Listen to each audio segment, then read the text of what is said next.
guys, welcome to my next lecture. So see guys, ये जो हमने पीछे यहाँ केसेस देखे हैं, ये 3 केस जो हमने यहाँ देखे हैं, ये पहला, ये दूसरा, ये तीसरा, ये जो 3 केस हमने यहाँ देखे हैं, इसको मैंने यहाँ लिखा है। देखिए ये लिखा है मैंने कि जो लाइट रे होती है वो पास करती है from rare medium to denser medium, तो वो बेंड करती है टुवर्ड्स द नॉर्मल, ठीक है, जिसके अंदर आपका angle of refraction angle of incidence से छोटा होता है। ओके, सेकंड केस में क्या था कि जो लाइट रे है जब वो पास करती है डेंसर मीडियम से रेयर मीडियम में, तब वो बेंड हो जाती है अवे फ्रॉम द नॉर्मल, जिसके अंदर आपका angle of refraction angle of incidence से बड़ा होता है, ठीक है। लाइट रे थर्ड केस में क्या है, लाइट रे जब ट्रेवल करती है अलोंग द नॉर्मल के अलोंग, जब वो ट्रेवल करती है, पास करती है नॉर्मल से, तो वो क्या हो जाती है, अनडिफ्लेक्टेड हो जाती है, तो वो अनडिफ्लेक्टेड पास हो जाती है, ठीक है। जैसे कि मतलब इसका मतलब क्या है, अब नॉर्मल के अलोंग जब वो पास करती है तो ट्रेवल करती है, तो angle of incidence angle of refraction दोनों क्या हो जाते हैं, ज़ीरो हो जाते हैं, ठीक है। Understood till here. अब देखते हैं हम लॉज ऑफ रिफ्रैक्शन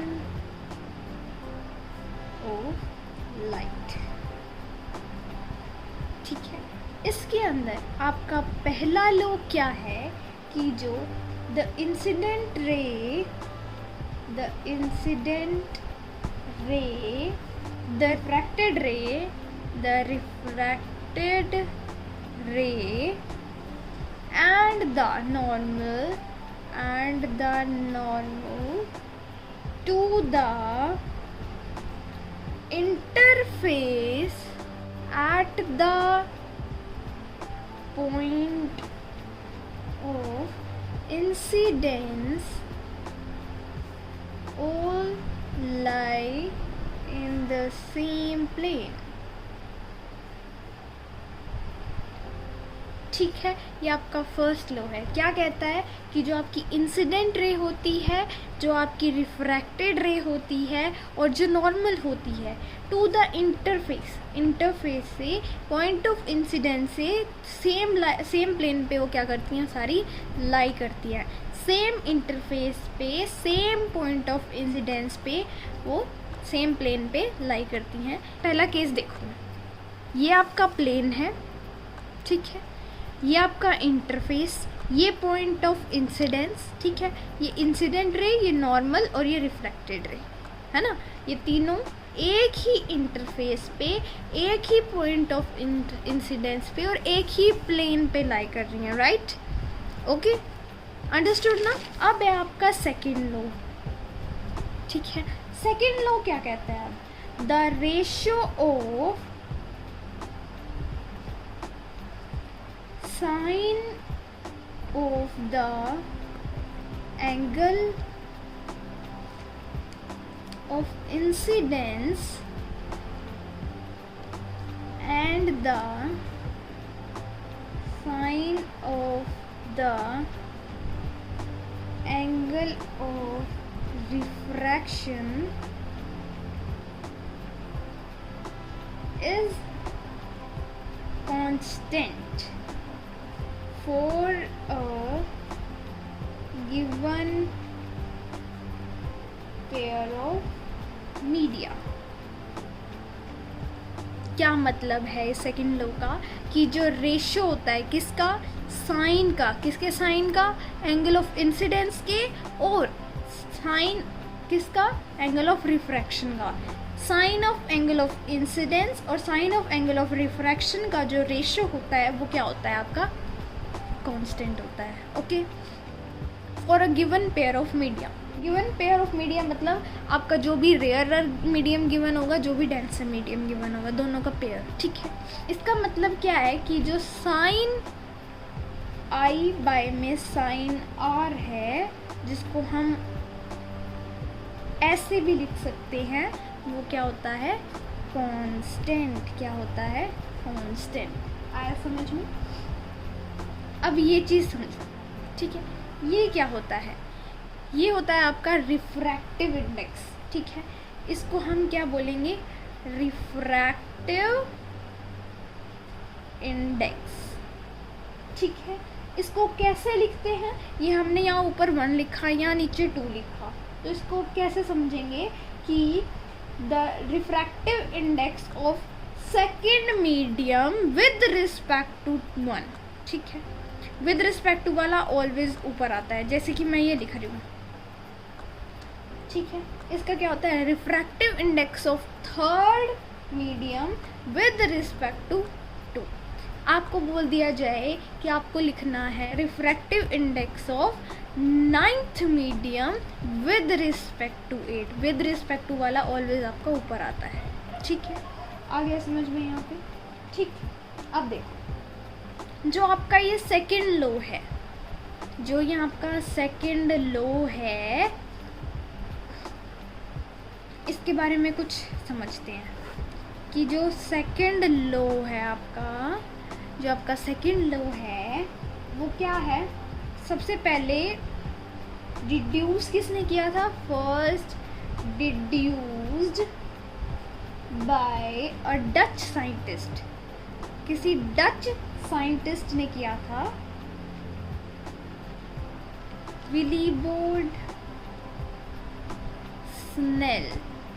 ठीक है, इसने कब किया, इन 1621 में। ठीक है, इसीलिए इस साइंटिस्ट ने किया था 1621 में, जो कि आपका डच साइंटिस्ट था, सबसे पहले डिड्यूस किया था। ठीक है, क्या, सेकेंड लो आपका। ठीक है, इसीलिए इस सेकेंड लो को हम स्नेल्स लो कहते हैं, ओ refraction.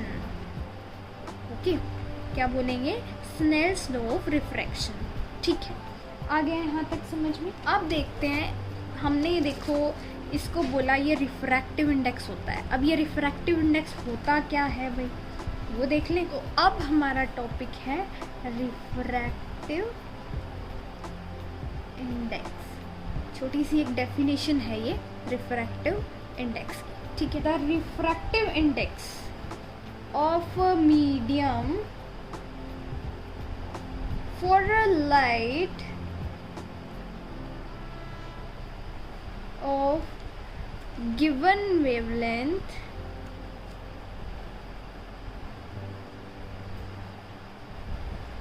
may be defined as the ratio of the speed of light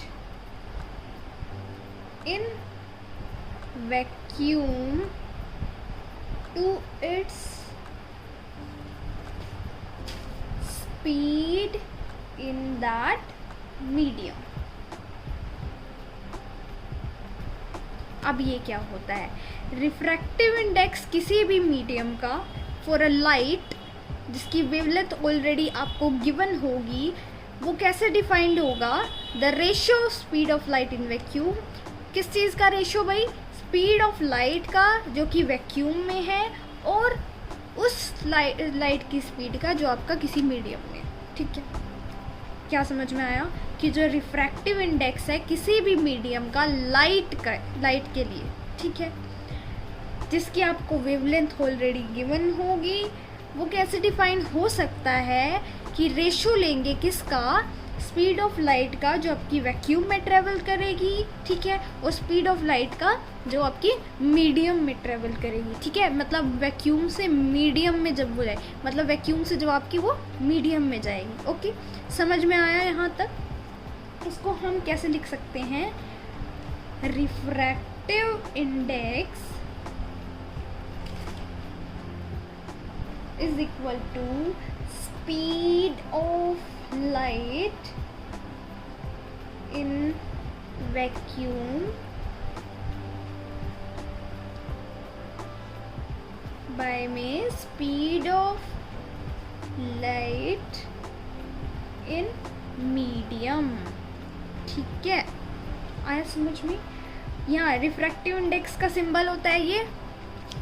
ठीक है, स्पीड ऑफ लाइट वैक्यूम का सिंबल होता है C। ठीक है, और स्पीड ऑफ लाइट किसी भी मीडियम का सिंबल हम v मान लेते हैं, ठीक है। ये आपका हो गया रिफ्रैक्टिव इंडेक्स, ये हो गया speed of light in vacuum, और ये हो गया speed of light in medium. Okay, understood till here. तो ये आपका एक फॉर्मूला है जो आपको याद रखना है। अब एक इम्पोर्टेंट बात, क्या refractive index of a medium with respect to vacuum is called absolute refractive index, ठीक है। रिफ्रैक्टिव इंडेक्स किसी भी मीडियम का विद रिस्पेक्ट टू क्या, वैक्यूम, वो आपका क्या होता है, एब्सोल्यूट रिफ्रैक्टिव इंडेक्स होता है, ठीक है। समझ में आया? रिफ्रैक्टिव इंडेक्स किसी भी मीडियम का विद रिस्पेक्ट टू वैक्यूम क्या होता है आपका, एब्सोल्यूट रिफ्रैक्टिव इंडेक्स, ठीक है। आया समझ में? यहाँ पे रिफ्रैक्टिव इंडेक्स किसी भी मीडियम का विद रिस्पेक्ट टू वैक्यूम क्या होता है, absolute refractive index. Understood till here?